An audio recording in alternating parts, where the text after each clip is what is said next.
ไม่สิ200 លានរៀបការនឹងខ្ញុំទៅ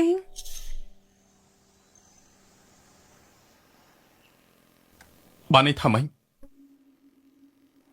ប្អូនស្រីសឹងអ្នកភ្ជាប់ពាក្យជាមួយនាងគឺលូជីងអានប្អូនប្រុសបង្កើតខ្ញុំចង់ដាច់ពាក្យជាមួយគេនោះឆ្លោះគ្នាហើយកុំធ្វើជាបងថ្លៃបញ្ឈឺគេ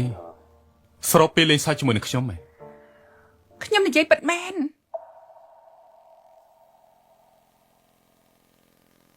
ពួកនាងជាមនុស្សពេញវ័យជួបនឹងបញ្ហាស្នេហាគួរតែនិយាយគ្នាតាមសម្រួលមិនមែនចែកផ្លូវគ្នាតែម្ដងទេចំនួនរបស់ខ្ញុំនឹងគេមិនអាចសម្រួលបានទេជីងអានធ្វើបែបនេះហើយមែនទេគ្មានទេ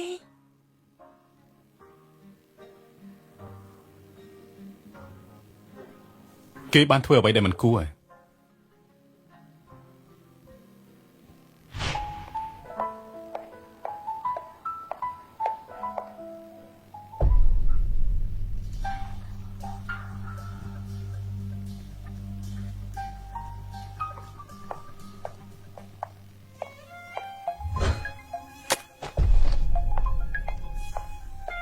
អ៊ី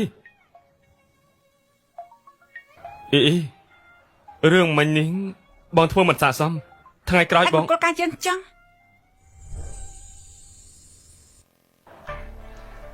ថាម៉េចអូនព្រោះតែបងជូនបាច់ផ្កាគេមួយបាច់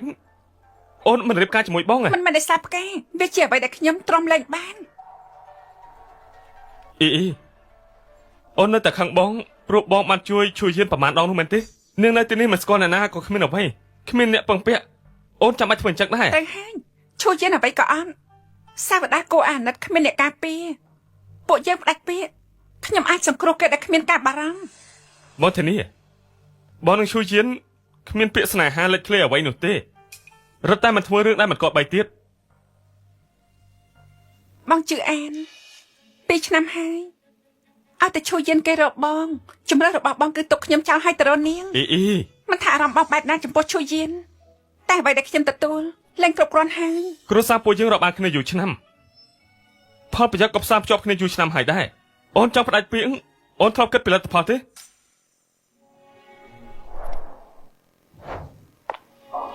អ៊ីបើមិនមែនឯសារគ្រួសារពួកយើងសហការគ្នាខ្ញុំពិតជាមិនមករកបងដែលពិបាកចូលក្បែរតាំងពីក្មេងយ៉ាងនេះដែរនាងចង់ប្រើប្រាស់ខ្ញុំផ្ដាច់ទំនាក់ទំនងជាមួយនឹងជីងអានយ៉ាងហោចណាស់ក៏ផ្ដល់ហេតុផលមួយឲ្យខ្ញុំដឹងលោកតាលូបង្ខំឲ្យបងរៀបការរហូតបើពួកយើងរៀបការនឹងគ្នាមង្គលការគ្រួសារទាំងពីរនៅតែបន្តការដោះស្រាយបញ្ហាគឺត្រូវតែបង្ខំឲ្យរៀបការយ៉ាងណាកុំឲ្យប៉ះពាល់ដល់គម្រោងក្រុមហ៊ុននៅពេលគម្រោងចាប់ផ្ដើមជាផ្លូវការពួកយើងលែងលះវិញយ៉ាងច្រើន 3-4 ឆ្នាំបងបាន200 លានយកទៅព្រួយមួយបាញ់ចាប់ដល់ទៅ3ខ្ញុំអាចធ្វើការសម្រេចចិត្តលើមង្គលការរបស់ខ្លួនឯងបានចាំជាមនុស្សរឹងរូសមិនចេះស្ដាប់អ្នកដទៃមែន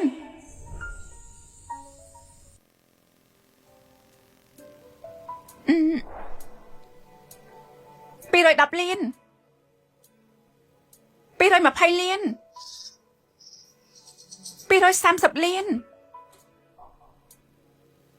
231 លាន 5 សែនមិនក៏ឈប់ថែមហើយនេះជាចំនួនលុយដែលខ្ញុំមានខ្ញុំអាចយកមកប្រើដែលមិនឲ្យប៉ាដឹងចុះបើខ្ញុំមិនយល់ព្រមបន្ទាប់មកនាងធ្វើយ៉ាងម៉េចខ្ញុំមិនបានរករឿងមិនថាយ៉ាងណាទេខ្ញុំមិនរៀបការជាមួយជាងអានមករកខ្ញុំច្បាស់ហើយថាខ្ញុំនឹងជួយនាងទោះយើងស្គាល់គ្នាតាំងពីតូចតែពួកយើងមិនអាចជិតស្និទ្ធម្យ៉ាងទៀតក្នុងកាយភ្នែកបងខ្ញុំជាអ្នកនាងធំដែលគេថ្នមឲ្យខូចតែទោះជាបែបនេះរាល់ពេលខូបកំណើតការខ្ញុំនៅតូចបងមិនដែលអវត្តមានទោះបងមិនបានមកក៏បញ្ជូនកាដូមកដែរហើយកាដូគឺសុទ្ធតែជាគ្រឿងអលង្ការដូច្នេះខ្ញុំភ្នាល់ថា បងជាមនុស្សម៉ត់ចត់គិតពីរឿងរួមនៅមាន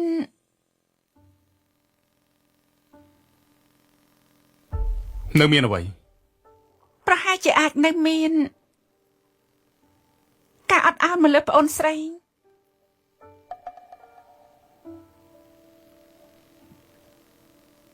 ខ្ញុំត្រូវប៉ះពាល់ហើយ